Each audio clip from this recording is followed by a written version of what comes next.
And we're live. Hello, hello, hello. My naysayers, welcome back. I know it's been a little over a week. Forgive me, it's been a little busy, but we're back today.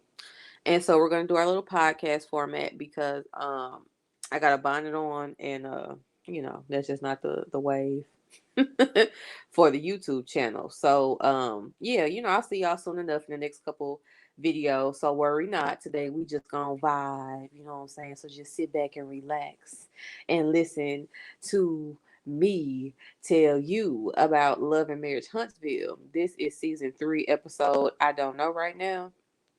I will update that in the description box when I find out.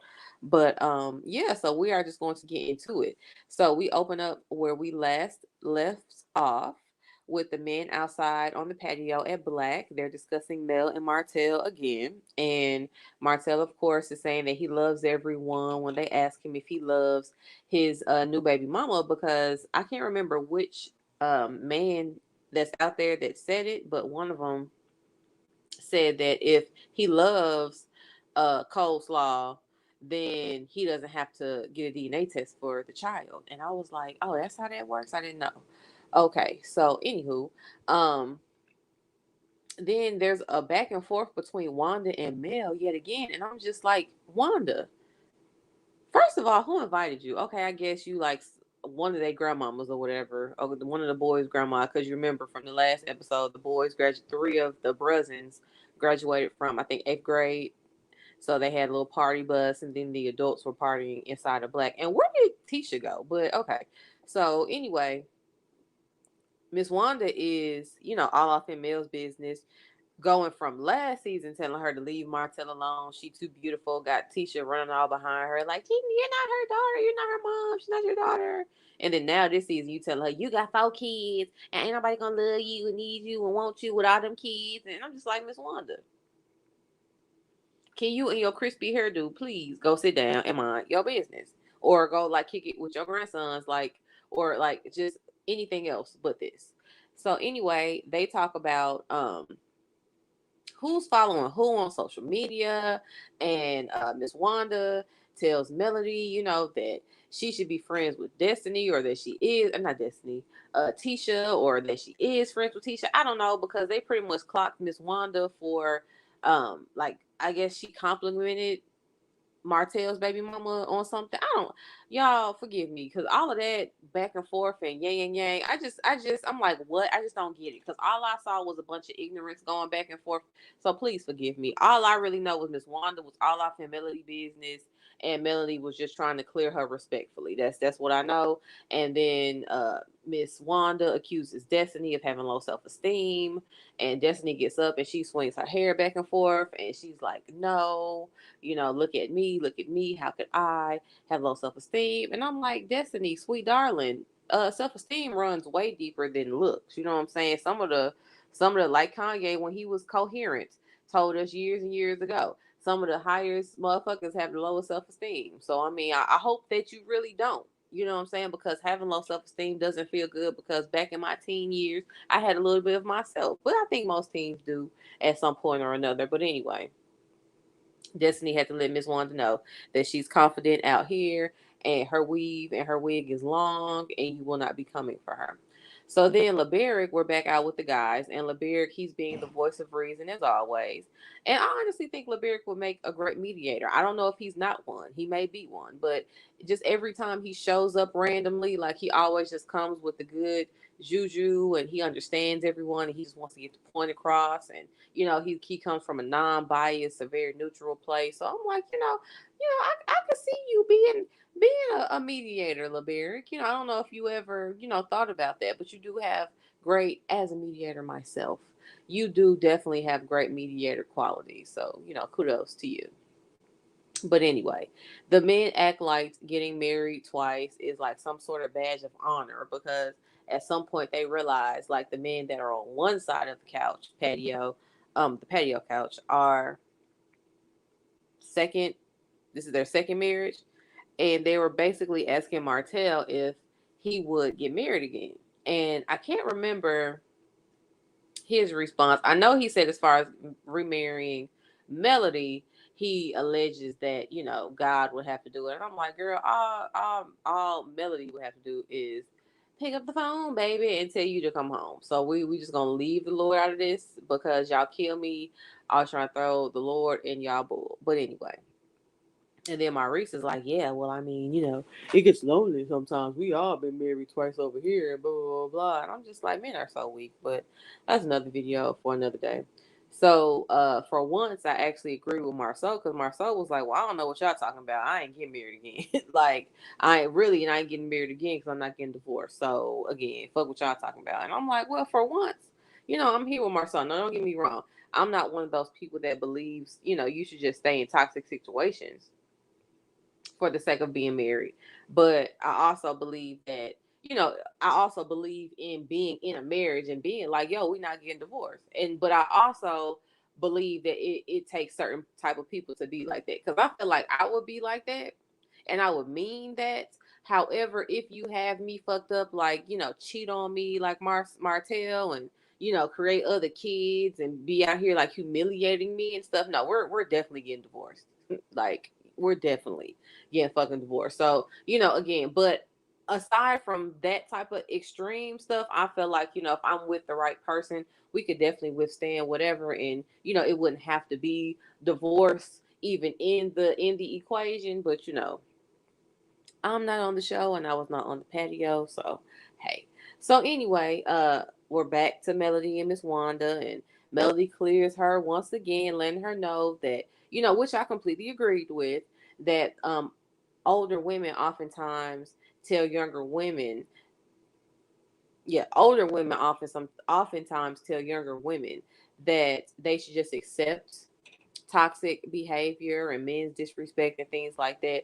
And I really agree. Not all women, but I had definitely come across and met some women and know some other women who have experienced this before, that, some women of the older crowd, the younger crowd too. We're not saying that younger women aren't of this mindset. We're just saying specifically in this situation because Miss Wanda is, the miss in this situation. So, speaking of the older crowd, the more seasoned, if you will, uh woman pond sometimes tells the little chickadees that, oh, men cheat, boys will be boys.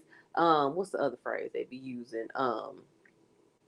He, as long as he come home to you, like it's all that type of shit that empowered women don't really buy into. Like, I don't give a fuck.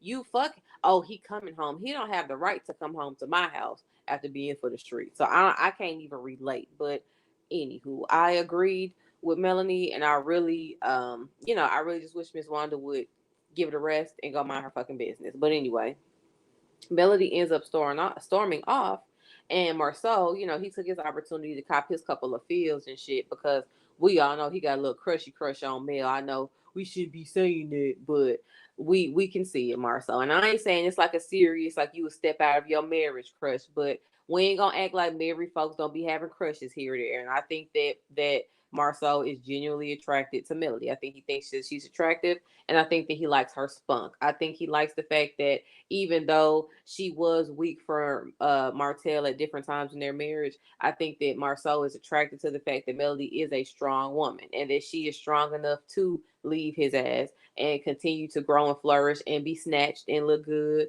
and not give a fuck. And I feel like him having the type of wife that he has, who I'm sure that he does love though, I feel like, men like Marceau, especially him being a Libra, like they oftentimes like, strong women. They like boss women. They like women that aren't going to take your shit. That's why I feel like he oftentimes tries the fuck out of Tisha because he knows that he can, but that's another video for another day.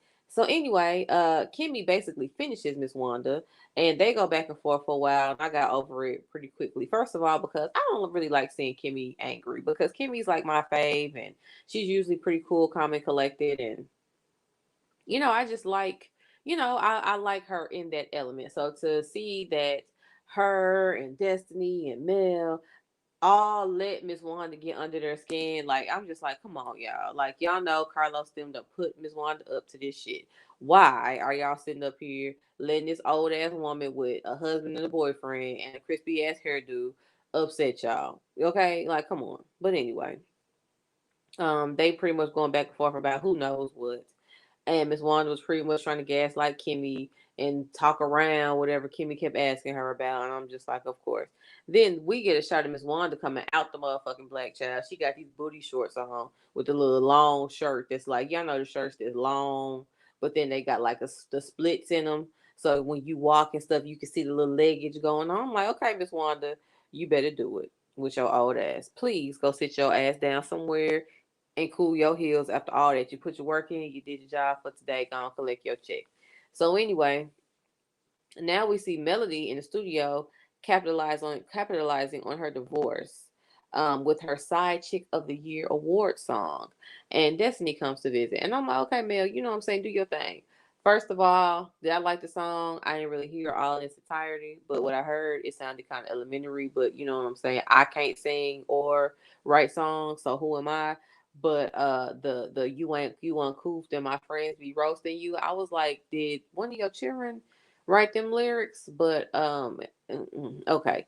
And also she was like, yeah, I know that Martell and other people think that, I'm just doing this because I'm, still talking about him, and they're like, it's old now, but I was writing with other people and stuff. And I'm like, yeah, you probably were writing with other people, but yeah, this is still about Martell. Like, let's just cut the shit, Mel. Let's just cut the shit, Mel. Like, this Side Chick of the Year award. That's the name of your second single on your EP, and the first one was Tell Signs Martell. Like, come on, Melody. Like, you are not always the smartest person in the room, boo boo. We see you for your works. Get your bag, but keep it real. So then, once Melody and Destiny sit down, Melody is yet again defending Tiffany, and Destiny is actually pretending like she cares this time. So, like, she's like, "Oh yeah, I saw Tiffany crying," and after Maurice put her in her place for having Monster fucked up, and she's like, "Oh, I saw her crying, and I had to hug her." And I'm like, Destiny, did you really hug that girl? I'm like, people be so fake out here. Destiny, you do not like that girl at all. You don't, and you a Taurus like sis. No, you don't like that girl. You went over there, and you hugged her so you can get the tea. Just like she came and brought some cold tea to yo, and I don't like that phrase for some reason. The whole cold tea thing, I just it's not it's kind of like fetch. It's just not happening for me. I don't know, but anyway, that same cold tea that Tiffany allegedly brought to your birthday, like I feel like you was trying to get you a cup there. That's why you was offering up hugs and shit, But again, I'm a mind my business. And so, anywho, like I said, Melody is basically defending Tiffany again, and then she pretty much flips the script on Destiny. Is like, yeah, you were being aggressive, pretty much in every situation that Destiny felt slighted at. And I'm just like, honestly, I just feel like Melody is being just hella condescending, and I don't really like it. Like, I just felt like she was kind of talking to Destiny like she was really dealing with her with kid gloves when she didn't have to. Like, I feel like she was just kind of handling her with this sarcasm, and like I said, just real condescending. Like, I just wasn't feeling it. So anyway, then we get to Tiffany. She's at home with her husband, and she's, you know, mowing the grass on her little rider lawnmower barefoot. And I'm like, I've realized, I think either you're like a barefoot person or you're not. Cause like I just think that I'm not. Like, I like to be barefoot, but I don't like to walk around barefoot. Like, I really love like footies. Like, that's my shit. Cause I don't really like shoes to walk around in. But I don't know. It's like I just be feeling like when I'm walking around barefoot, like my feet are getting dirty. Like, I don't know. It's just like so many people just be barefoot everywhere, like in the house, outside. Like, I'm like, damn, is she on the lawnmower barefoot? Like, is that even safe? But I'm just like, you know what? Hey, whatever, do you? So anyway, they're out there doing yard work or whatever, and then they have a discussion, and she, of course, goes into her Scorpio zone and starts playing the victim. And Maurice was being so aggressive to her, and she basically, her and her husband in agreement, basically stand in solidarity on the fact that they believe the whole reason that the situation became escalated to what it was, which I don't feel like it was escalated, but whatever. They feel like it became escalated to what it was is because Kimmy and Maurice had not been communicating. Now, I don't think that they're completely wrong about that.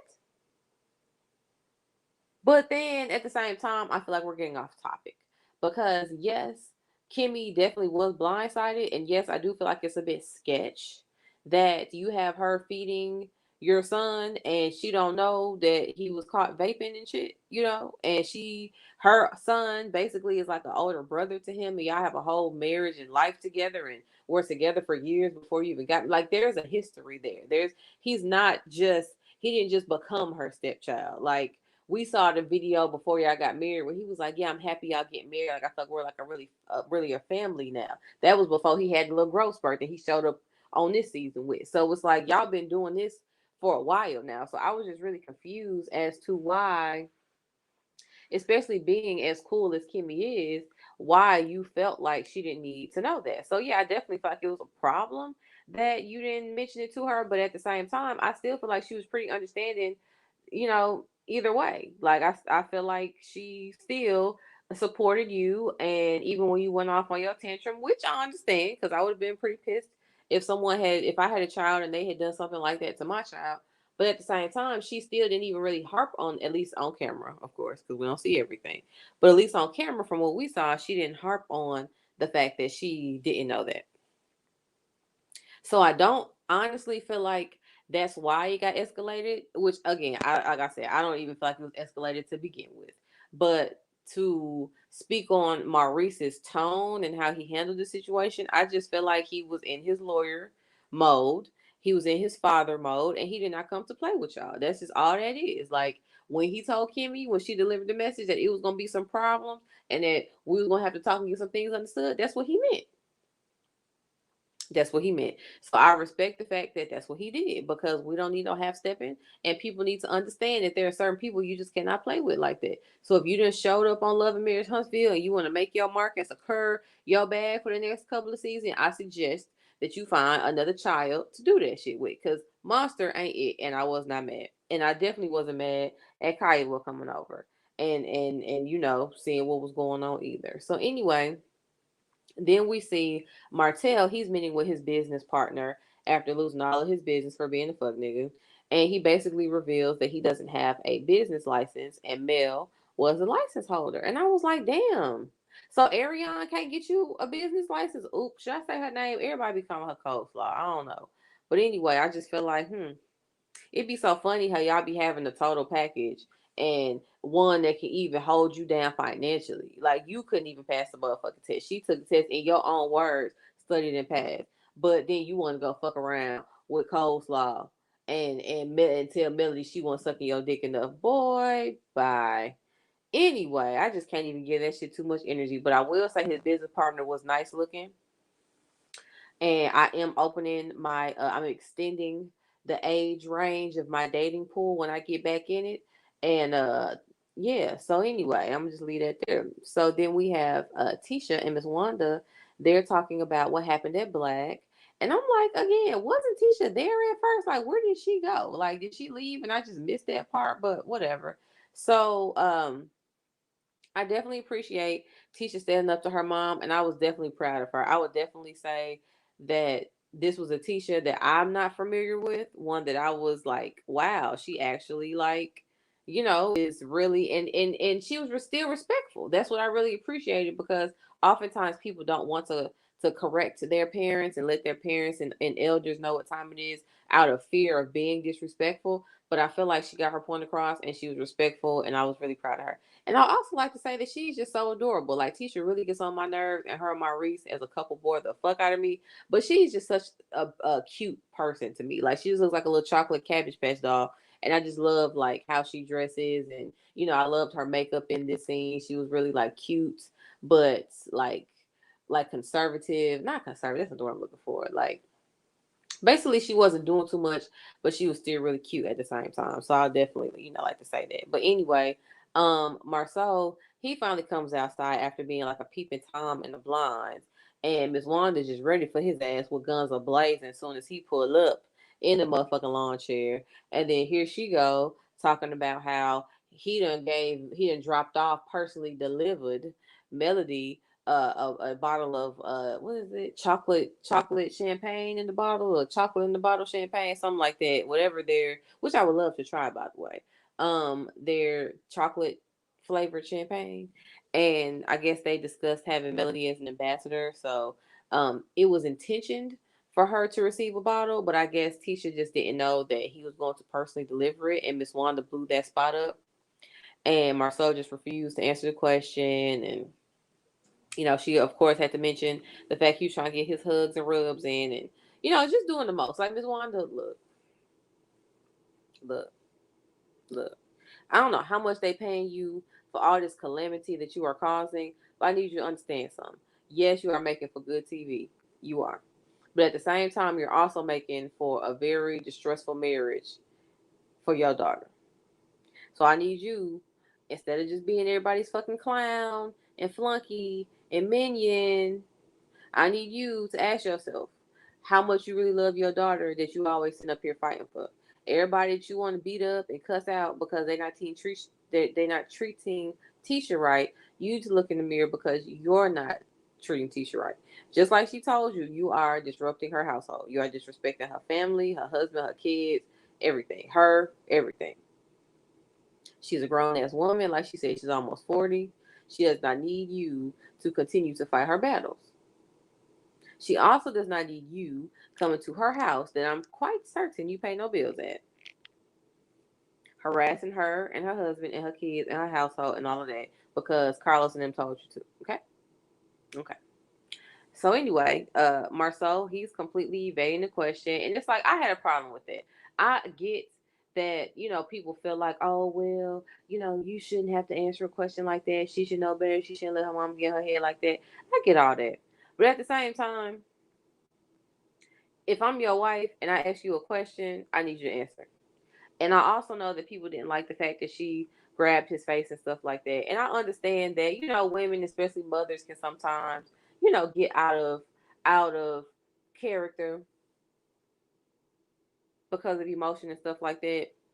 But I also wasn't really mad at Letitia, and I also understood her. I hope that I'm never driven to that point where I feel like I have to grab my man's face to get him to answer my question. But at the same time, I just feel like she did that out of frustration. She did that because it's like, nigga, I'm talking to you. You're my husband. Fuck my mama. Fuck these cameras. Fuck all this other shit. I'm asking your motherfucking ass, did you personally take Melody Holt a bottle of that motherfucking champagne and you did not tell me? No, you do not need to tell me every single motherfucking waking move you make. No, of course you don't. I'm not even to play like you do. But the fact that we discussed you making her an ambassador for our company, our brand, our champagne, and then you personally take her a bottle and you just fail to mention that to me, I got a problem with it. Especially when we all know that you got a crush on her ass. Okay? Because just like we know, she know. Okay? So anyway, yeah, so basically, like I said, Tisha stands up for her mom and Marceau, and then Wanda want to come out with the biggest gun about Marceau allegedly having a fourth child. And so he's like, yeah, you gonna be the grandma. She like, yeah, mama gonna be the side grandmama. And I'm just like, this is just so ghetto. So I'm like, what I will say is, Miss Wanda, yes, I understand why they named this episode after you. WAP, Wanda Don't Play. I hope that you enjoyed this episode and your shine and you just being on the front and center of everybody and they bullshit. Thank you, Miss Wanda, for the laughs and the shits and the giggles. But I need you to sit your ass down somewhere and be a grandmama now, okay? I need you to stay out of other folks' business. I need you to worry about your husband and your boyfriend and them foster kids that live with you and whatever else you got going on, okay? I need you to stay up out of teaching in business. I need you to stay up out of Melody business. I need you to stay up out of Kimmy business. I need you to stay out of Destiny business. I need you to get you some business, okay? Okay? So with that being said, I love y'all. Thank y'all for watching / listening. Again, I'll be back, on camera soon. Like I said, y'all caught me in the bonnet today. It's been a long day, and okay. So anyway, stay tuned. I'll have my other reviews up soon. I'm a little behind, but we keeping it pushing. Worry not. I love you guys. It's been real. Toodles.